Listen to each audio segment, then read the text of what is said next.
Hello students, मैं संजीव मिश्रा अपने YouTube channel पर आप सभी का हार्दिक स्वागत करता हूं। आशा करता हूं आप सब स्वस्थ मस्त और अपनी पढ़ाई में पूरी तरह व्यस्त होंगे। कहानी लेखन शीर्षक है रिश्वतखोरी का फल।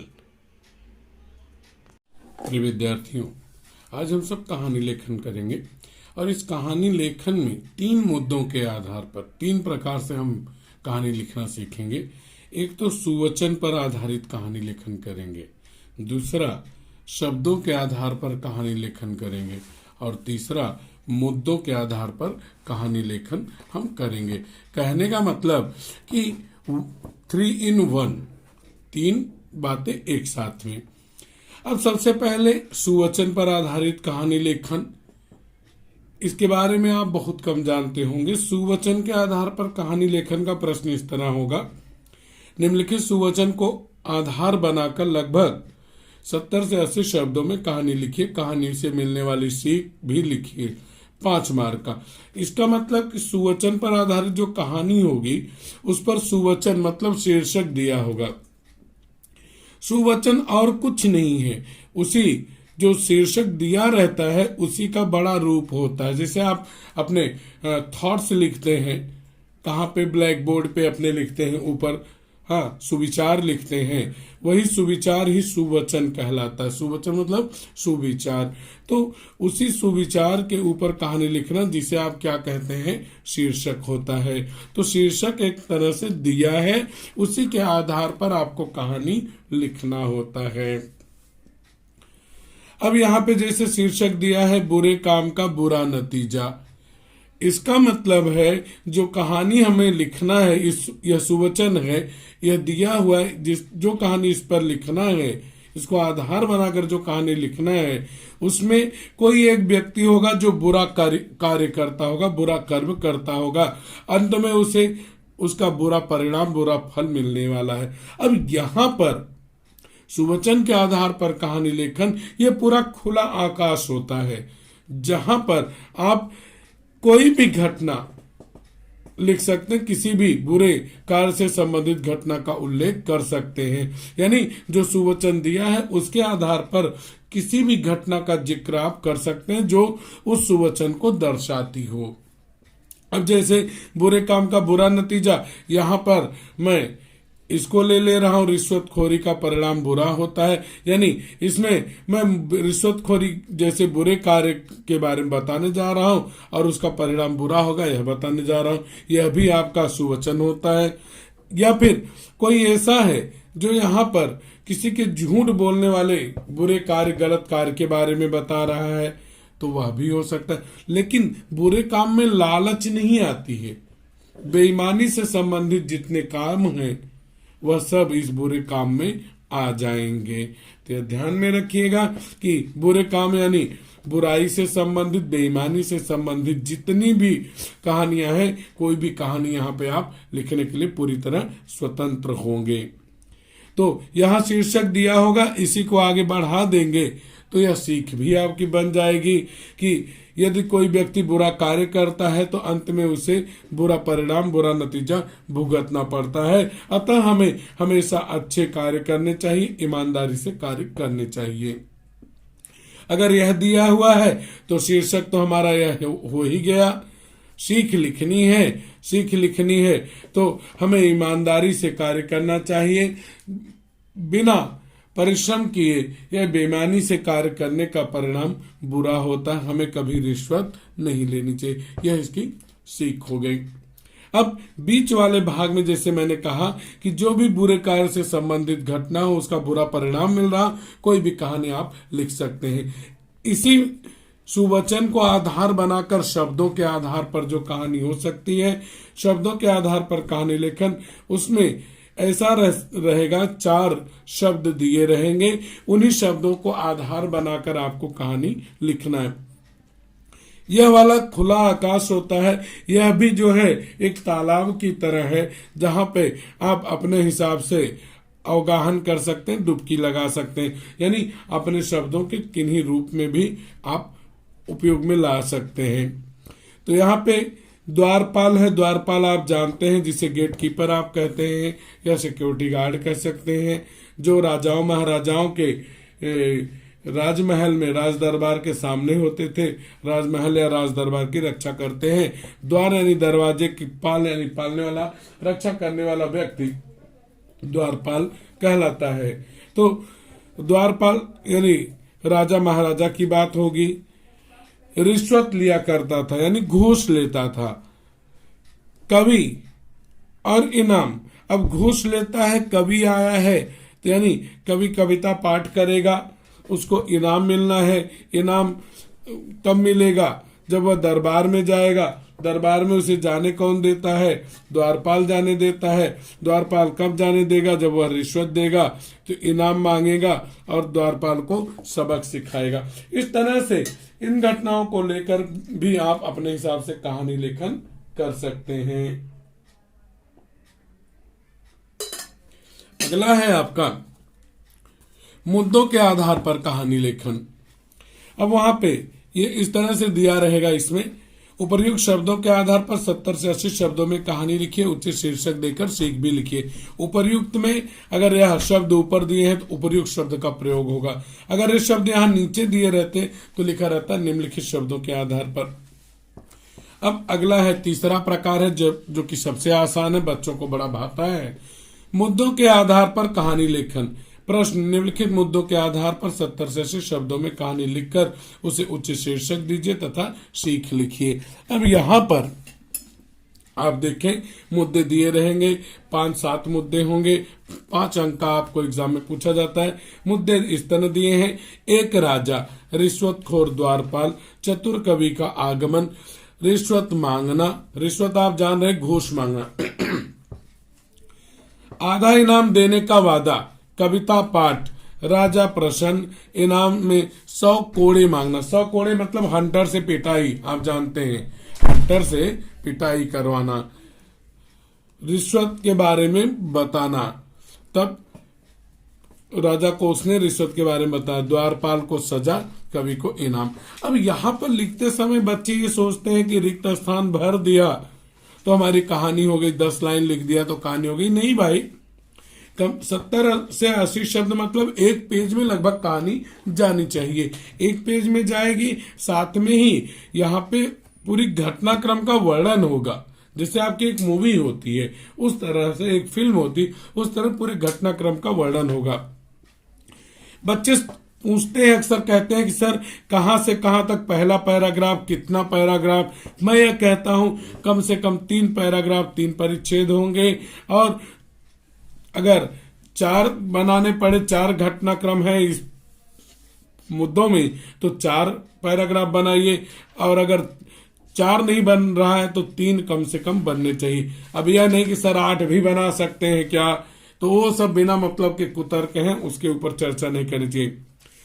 तो मेरा यह कहना, पहला पैराग्राफ कहां से कहां तक किसी भी मुद्दे वाली कहानी में होता है, पहला और दूसरा या पहला केवल, उसी के आधार पर आपको कहानी लेखन करनी चाहिए। पहला पैराग्राफ यानी जैसे यहां दिया एक राजा, अब यहां पर इस एक राजा के बारे में आपको लिखना है कि ये घटना कब की है, राजा का नाम क्या था, राजा के राज्य का नाम क्या था, वह राजा कैसा था, यानी उसके व्यक्तित्व के बारे में, उसके कार्यों के बारे में, उसके व्यवहार के बारे में आप वर्णन यहाँ पे कीजिए।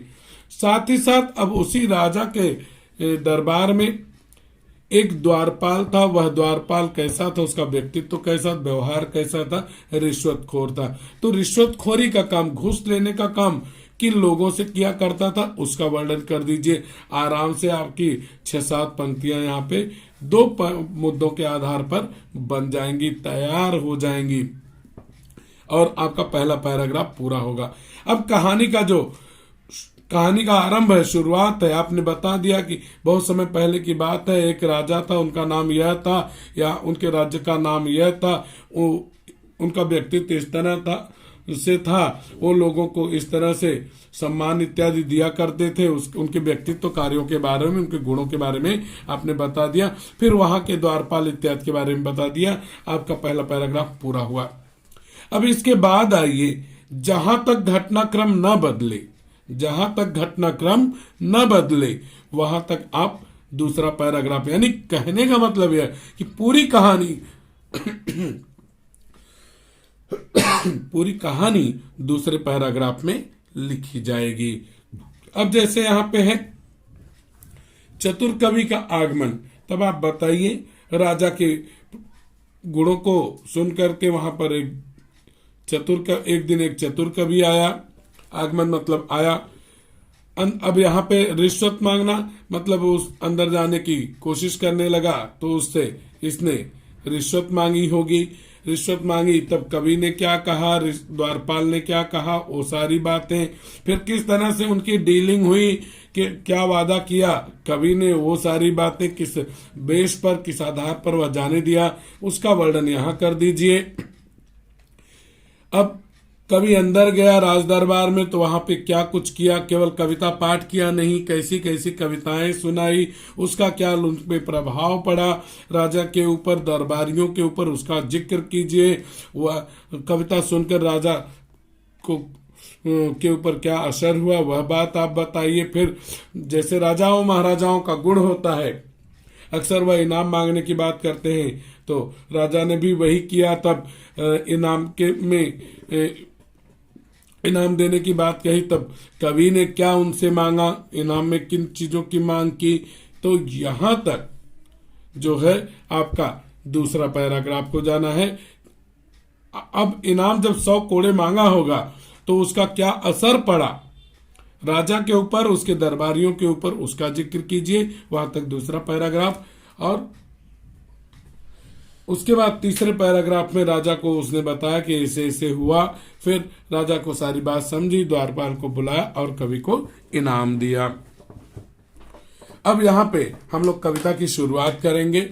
चलिए लेखन का कार्य करते हैं। तो कविता में यहाँ पे कहानी लेखन में सबसे पहले हमें शीर्षक देना चाहिए। उत्तर लिखने जब आप शुरू करें तो यहाँ पे शीर्षक दीजिए। आपको परीक्षा में इन मुद्दों को लिखने की जरूरत नहीं होती। शीर्षक कभी भी बीच में देना चाहिए, एक पेन से देना चाहिए। मैं भी गलती करने जा रहा था, 2 पेन का उपयोग कर रहा था। तो यहाँ पे ऐसा लिखना चाहिए कभी भी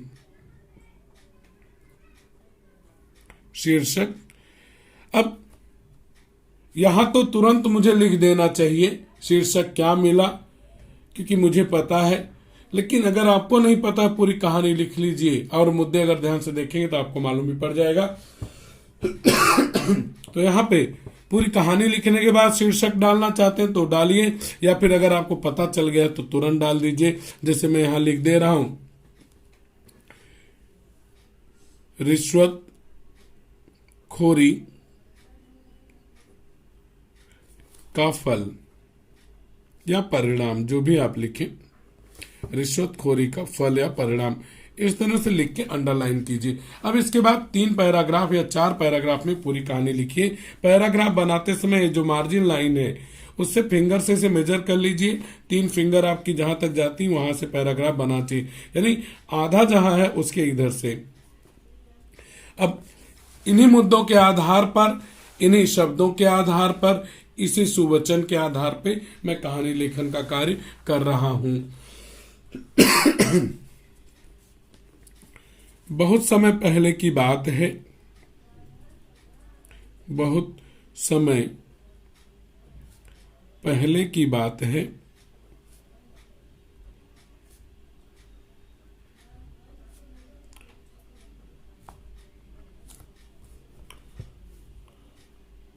रामनगर।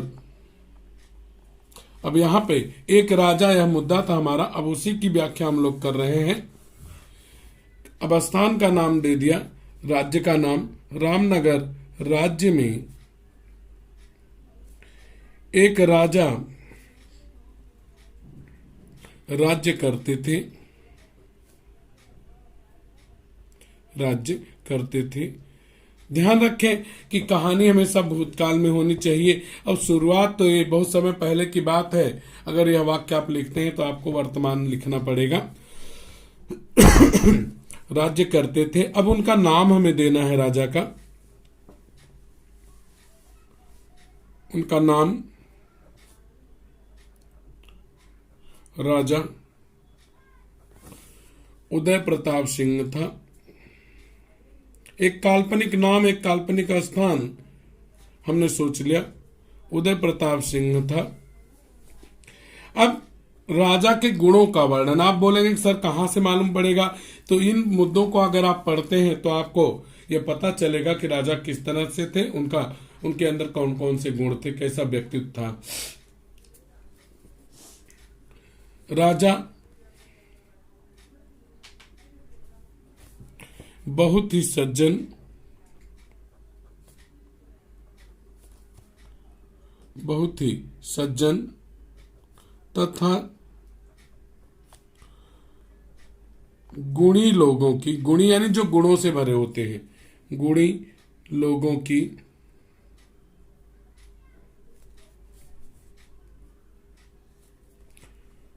गुणी लोगों की कद्र करने वाले थे। राजा बहुत ही सज्जन तथा गुणी लोगों की कद्र किया करते थे। कद्र करना यानी सम्मान देना, किया करते थे। उनके इन्हीं गुणों के कारण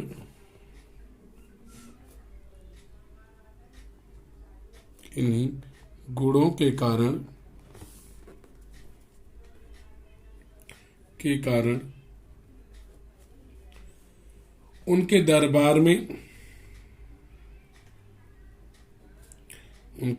दरबार में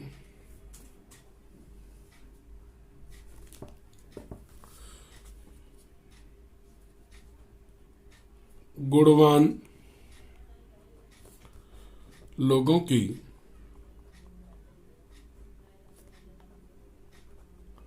भीड़ लगी रहती थी।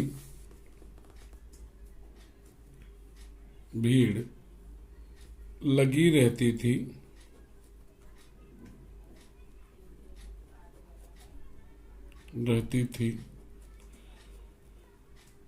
दूर दूर देशों के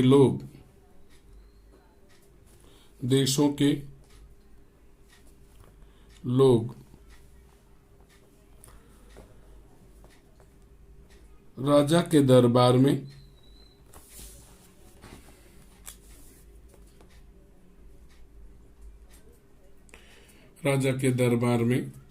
आकर अपने गुणों का प्रदर्शन करते,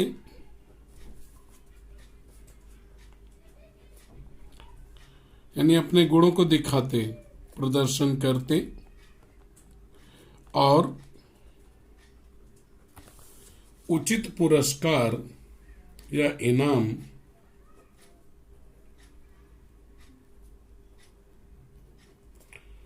प्राप्त किया करते थे।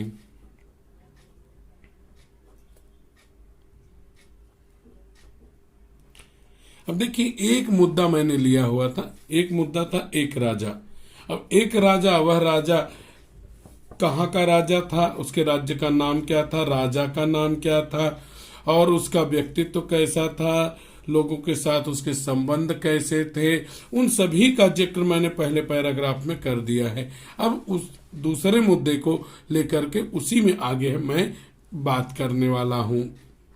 अगर चाहूं तो दूसरे पैराग्राफ से भी उसकी शुरुआत मैं कर सकता हूं। तो मैं यहाँ पे उसको, चूंकि मेरा पहला पैराग्राफ काफी अच्छा और बड़ा बन चुका है, तो मैं इसको दूसरे में भी ले सकता हूं आराम से। अब रिश्वतखोर द्वारपाल, तो वहीं पे आगे हम बताने वाले हैं कि वहां पे कैसा द्वारपाल था, उसका व्यक्तित्व कैसा था और क्या कुछ किया करता था। उसे हम दूसरे पैराग्राफ में भी ले सकते हैं, उसे हम पहले पैराग्राफ में भी लिख सकते हैं। प्राप्त किया करते थे और राजा की प्रशंसा करते हुए, प्रशंसा करना मतलब तारीफ करना, प्रशंसा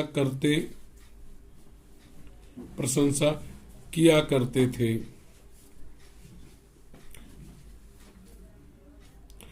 अब मेरा पहला पैराग्राफ मैंने अपना यहाँ पे कंप्लीट कर दिया, पूरा कर दिया। अब दूसरा पैराग्राफ इसी के नीचे से शुरुआत करेंगे। जैसा मैंने कहा, रिश्वतखोर द्वारपाल की बात आप दूसरे पैराग्राफ में भी कर सकते हैं, पहले पैराग्राफ में भी कर सकते हैं। तो यहाँ पे मैं उसी को का वर्णन करने जा रहा हूं।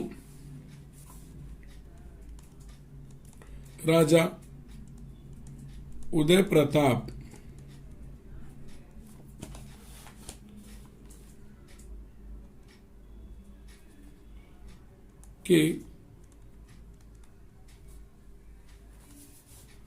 के दरबार में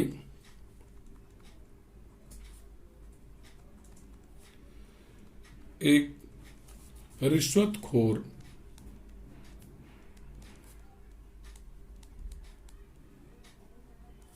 द्वारपाल था।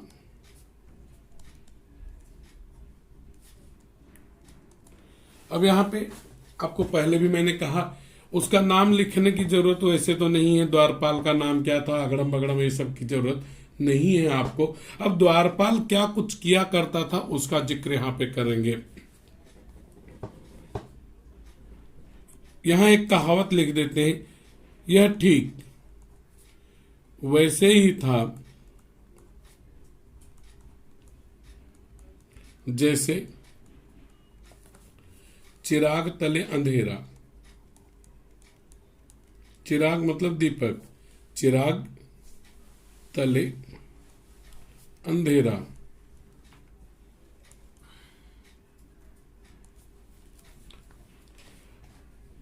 तो अब दरबारी का वर्णन यहाँ पे हम लोग करने वाले हैं कि दरबारी कैसा था, क्या कुछ किया करता था, उसके बारे में यहाँ पे हम लोग बताने वाले हैं।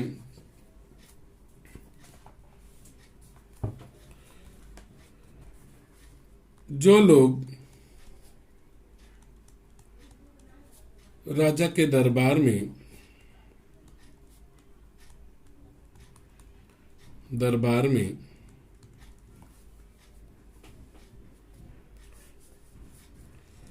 जाना चाहते थे,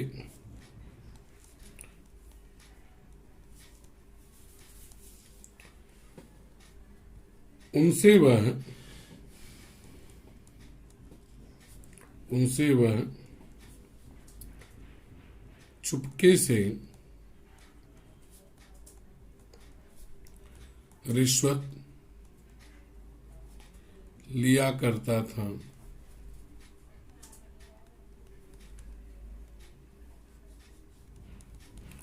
दरबार में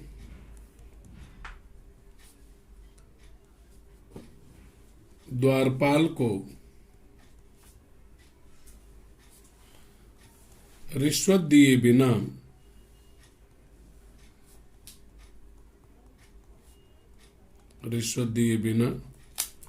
कोई भी प्रवेश नहीं कर सकता था। कोई भी प्रवेश नहीं कर सकता था।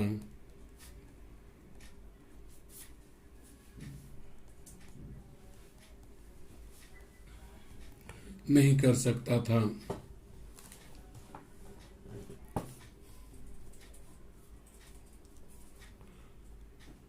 वह बहुत ही चालाक, उसके व्यवहार, उसके व्यक्तित्व, उसके स्वभाव का वर्णन करना जरूरी है। बहुत ही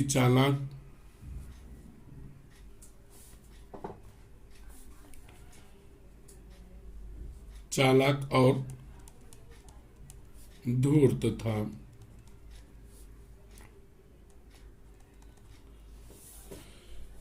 अब हो गया ये दूसरा पॉइंट। अगला पॉइंट आपको याद होगा तो वह था चतुर कवि का आगमन।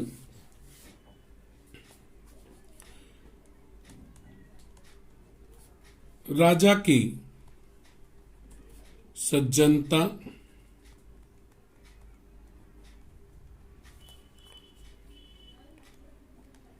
उनके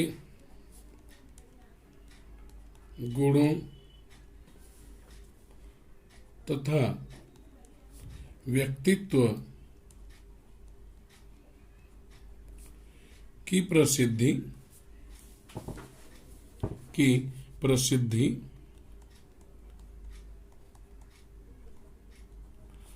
दूर दूर तक थी।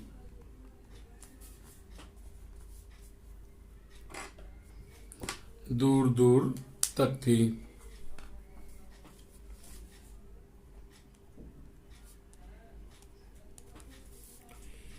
एक दिन, अब चतुर कवि का आगमन, उस मुद्दे पे हम लोग लिखने जा रहे हैं। एक दिन एक चतुर कवि, एक चतुर मतलब चालाक, चतुर कवि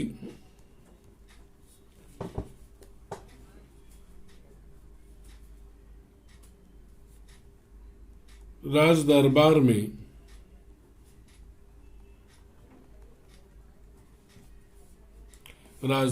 में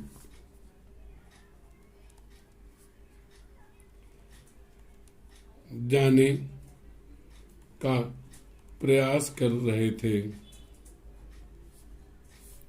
एक दिन एक चतुर कवि राज दरबार में जाने का प्रयास या प्रयत्न कर रहे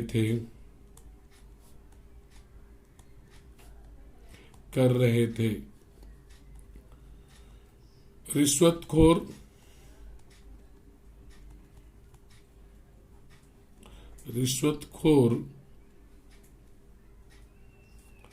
द्वारपाल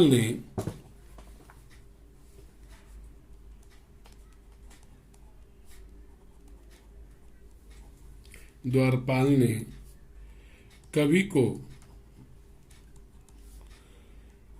भीतर जाने से रोक दिया।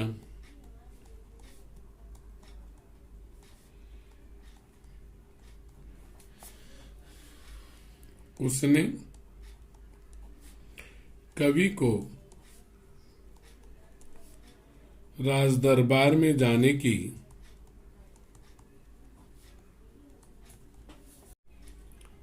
अनुमति नहीं दी। जब अनुमति नहीं दी तो आगे डीलिंग शुरू हो गई होगी। कवि ने फिर अगर अनुमति नहीं दे रहा था तो कवि ने क्या किया होगा? जैसे आप टीचर से अगर बाहर जाने की परमिशन मांगते हैं, अनुमति नहीं देता शिक्षक, तो आप क्या करते हैं? अनुनय विनय करते हैं। वही कवि ने भी किया होगा। कवि ने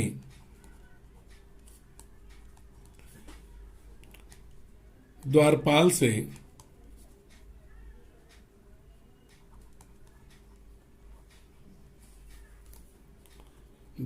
से बहुत अनुनय विनय किया। अनुनय विनय क्या होती है? प्रार्थना। अनुनय विनय किया।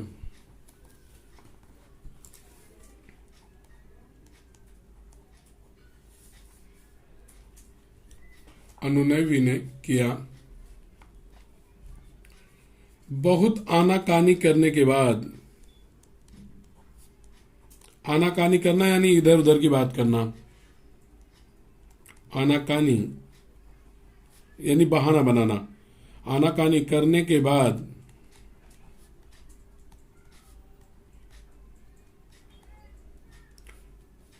द्वारपाल ने कहा, भाई वो तो जाने ही देगा, लेकिन टर्म एंड कंडीशन कुछ उसे चाहिए, रिश्वत चाहिए, उसकी बात करेगा। द्वारपाल ने कहा। अब क्या कहा होगा आप कल्पना कर सकते हैं। वहां पे मुद्दे में भी आपने उसे देखा हुआ है। क्या देखा था आपने? रिश्वत मांगना, आधा इनाम देने का वादा करना, कविता पाठ, राजा प्रसन्न, इनाम में 100 कोड़े मांगना। इतना अब हम लोग दूसरे पैराग्राफ में आगे बढ़ाने वाले हैं। अब जो बातें कही जाती हैं उनको दोहरे अवतरण चिन्ह में लिखना चाहिए। यह बात मैं अपने पूरा पिछले वीडियो में भी बता चुका हूं।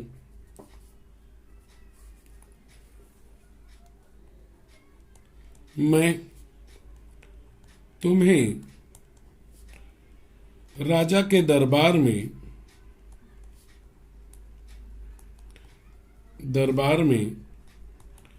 तभी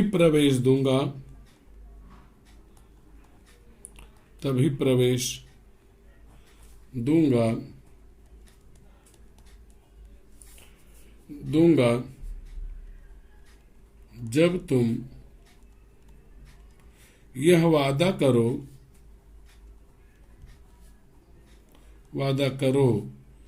कि इनाम की जगह पुरस्कार भी लिखा रह सकता है। इनाम में तुम्हें जो कुछ मिलेगा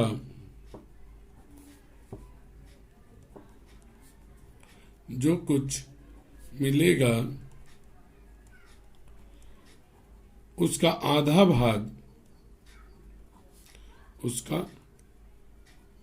भाग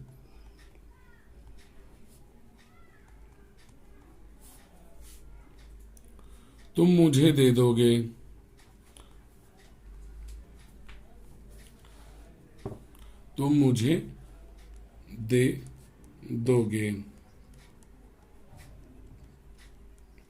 अब यहाँ पे जो बातें कही जाती हैं कथोपकथन कहा जाता है। यह छोटा और बड़ा भी हो सकता है। आप और छोटा लिख सकते हैं, सीधा लिख सकते थे, मैं तुम्हें राजा के दरबार तब जाने दूंगा जब तुम मुझे इनाम में से आधा दे दोगे। बात खत्म हो जाती है। अपने अपने तरीके हैं। दे दोगे, या यहाँ पे आदेश भी हो सकता, आधा भाग तुम्हें मुझे देना पड़ेगा, ऐसा भी लिख सकते थे। अब द्वारपाल की बातों को सुनकर के कवि के मन में कुछ हलचल हुई होगी, क्या विचार आए होंगे, वह आपको लिखना चाहिए। प्रत्येक बात, प्रत्येक घटना, प्रत्येक कार्य दूसरे के ऊपर प्रभाव डालती, उसको ध्यान में रखना है। तो यहाँ पे लिखना है, द्वारपाल की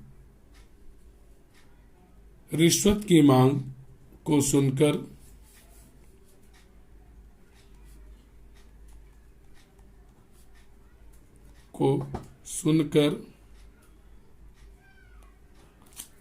क्या हुआ होगा? खुश हो गया होगा क्या कवि? नहीं, आश्चर्यचकित हुआ होगा।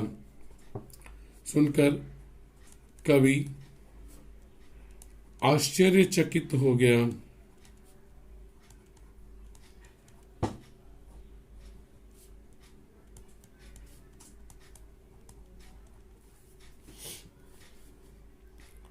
उसने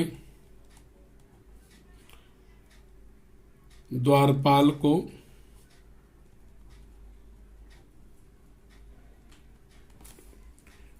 उचित पाठ पढ़ाने का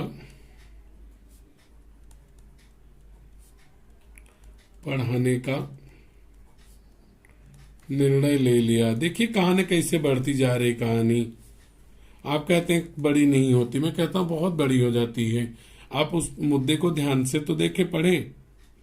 निर्णय ले लिया। क्षण भर विचार करने के बाद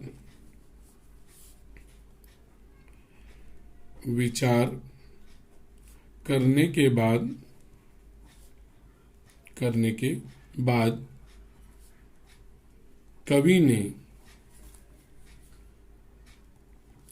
द्वारपाल की बात मान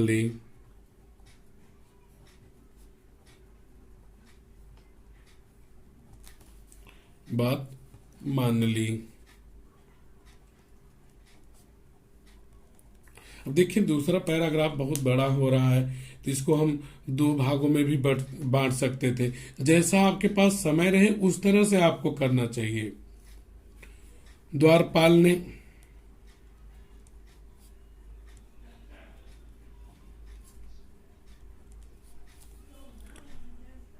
कवि को भीतर जाने या दरबार में जाने दिया। कवि को दरबार में जाने दिया।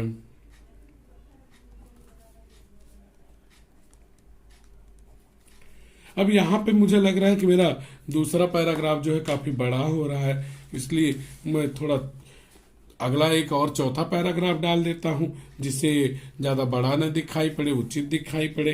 पैराग्राफ के नीचे पैराग्राफ, यहाँ पे अब आगे के मुद्दे जो है वह है कि इनाम का वादा कर दिया, कविता पाठ। तो यहां से शुरुआत कर रहा हूं। राज दरबार में कवि ने, राज दरबार नहीं, राजा का दरबार में कवि ने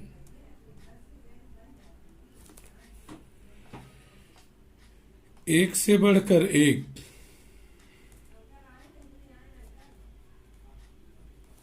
अब राज दरबार में वो पहुंच गया तो वहां कवि है तो क्या करे, कविता सुनाएगा। कैसी कविताएं सुनाएगा जो इनाम मिले, अच्छी कविताएं सुनाएगा। तो वही एक से बढ़कर एक कई कविताएं सुनाई।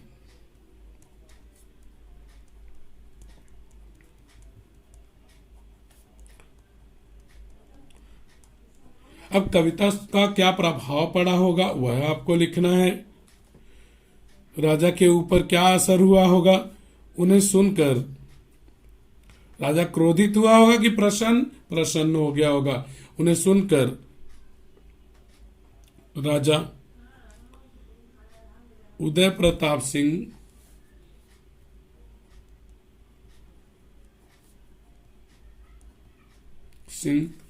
बहुत प्रसन्न हुए।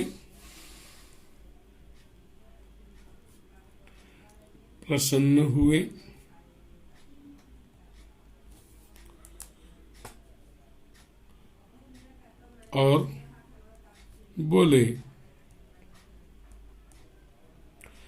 अब जो बातें होंगी वो दोहरे अवतरण चिन्ह में।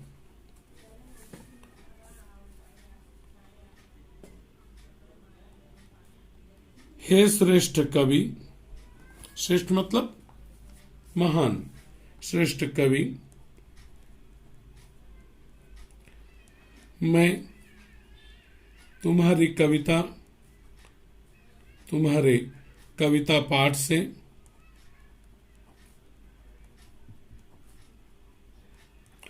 अत्यधिक प्रसन्न हूं, अत्यधिक खुश हूं।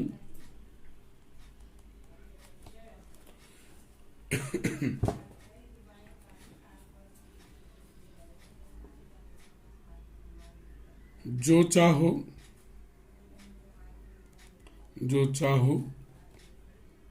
मांग लो।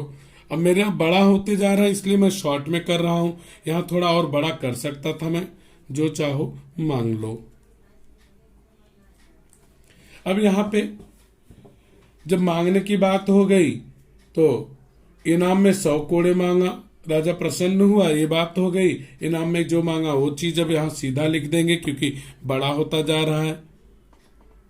थोड़ी देर सोचने के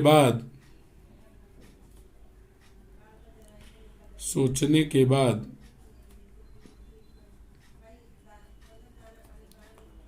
कवि ने इनाम के रूप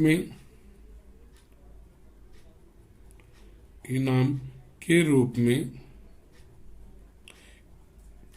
100 कोड़े मांगे।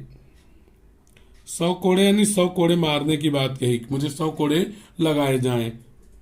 100 कोड़े मांगे। अब कोड़े की मांग की तो अगला ही पॉइंट है आपका कि पॉइंट अगर नहीं भी है तो कोड़े की मांग एक कवि करेगा जिसको धन संपत्ति की मांग करनी चाहिए थी, धन दौलत की, वह कोड़े मांग रहा है। मतलब क्या है, तो क्या भावना होगी, आश्चर्य होगा। वही बात यहां लिखेंगे। कवि की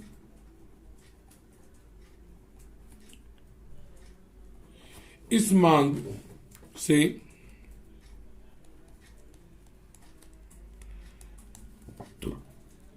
सभी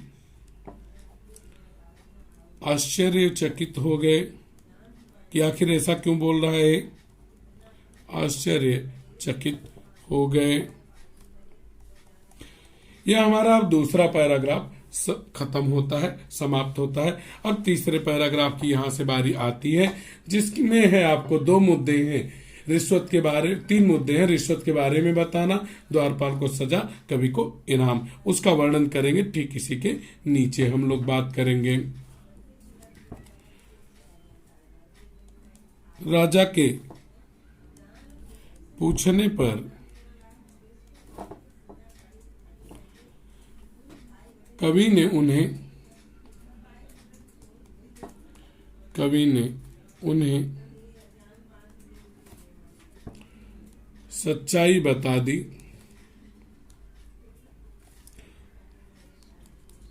क्या सच्चाई थी? द्वारपाल के बारे में सच्चाई बता दी।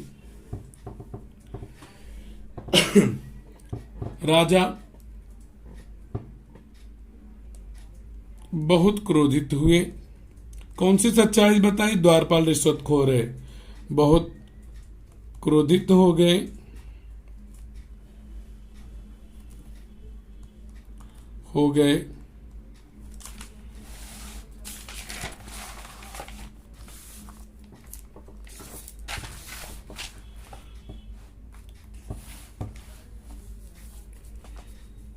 हो गए उन्होंने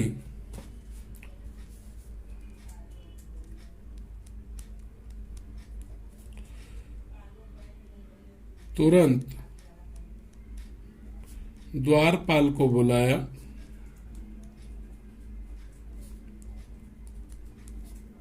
द्वारपाल को बुलाया और उसे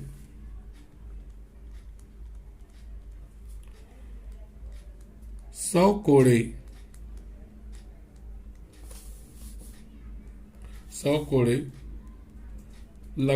मारने का आदेश दिया।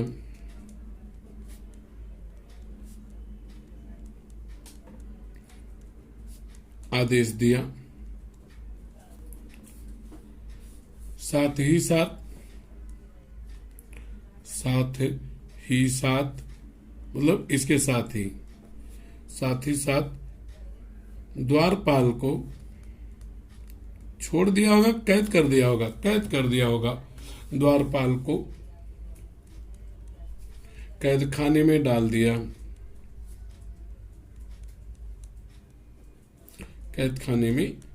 दिया।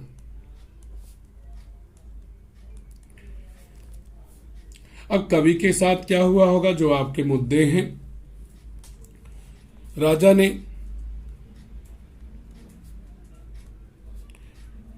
कवि से द्वारपाल के कार्यों के लिए, द्वारपाल के व्यवहार के लिए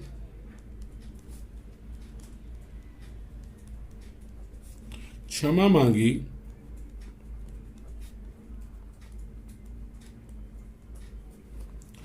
मांगी और उन्हें कीमती या बहुमूल्य आप कह सकते हैं, कीमती उपहार देकर विदा किया।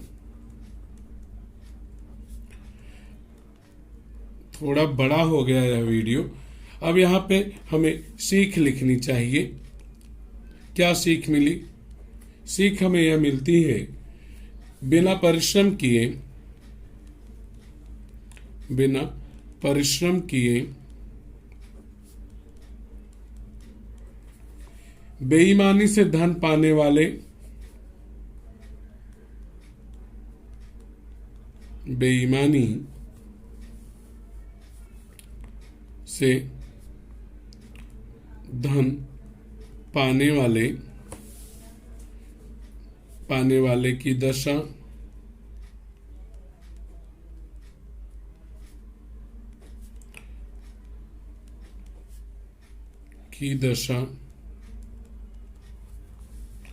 अंत में बुरी होती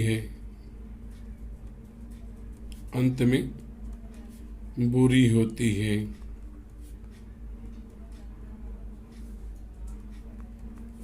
हमें रिश्वत नहीं लेना चाहिए।